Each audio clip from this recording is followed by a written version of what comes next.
தாய் தமிழ் உறவுகள் அனைவருக்கும் வணக்கம். எனக்கு பின்னாடி இருக்கிறது மூங்கில் மரம்.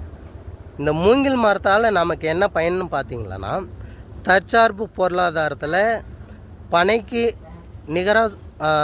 நிகரான சொல்ல முடியுமா என்னன்னு தெரில. ஆனால் மூங்கிலில் எல்லாமே நமக்கு பொருளாதாரத்தை கொடுக்கக்கூடிய விஷயந்தான். என்னென்னு பார்த்தீங்கன்னா, வீட்டுக்கு காலதவாக பயன்படுத்தலாம், காலதவை மூடக்கூடிய திரை துணியாக பயன்படுத்தலாம், ஏணியாக பயன்படுத்தலாம், வீட்டுக்கு மேற்கூரை அமைக்க பயன்படுத்தலாம், கூடையாக பயன்படுத்தலாம், மற்றும் வீட்டுக்குள்ளே அலங்கார பொருட்களாக மூங்கிலை பயன்படுத்தலாம்.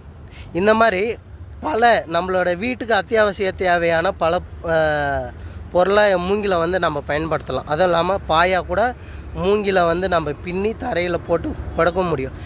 இதால் நமக்கு பொருளாதாரம் அதிகமாகுமே தவிர இதனால் குறையாது.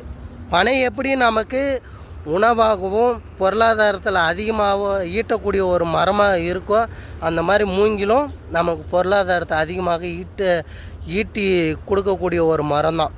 அதனால தான் நம்ம அண்ணன் சீமான் அவர்கள் தற்சார்பு பொருளாதாரத்தை முன்னிறுத்தி அரசியல் செய்கிறாரு. இதுக்கு நம்ம உதவி செய்யணும்.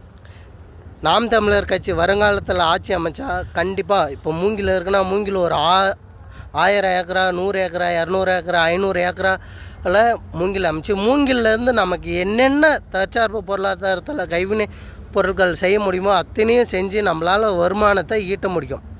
இப்போ இருக்க சாராய கடையில் வெறும் 45,000 கோடி தான். அதோடு நமக்கு பல மடங்கு பொருளாதாரத்தை மூங்கில் இருந்தும், பாலில் இருந்தும், பனையில் இருந்தும், தென்னையில் இருந்தும், தக்காளியில் இருந்தும், விவசாயத்தில் இருந்தும் நம்மளால் பல கோடி ஈட்ட முடியும்.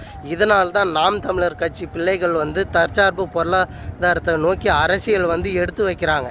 இதை மக்கள் புரிஞ்சிக்கணும். தமிழ் தாய் வாழ்க, தலைவர் பிரபாகரன் வாழ்க, நாம் தமிழர்.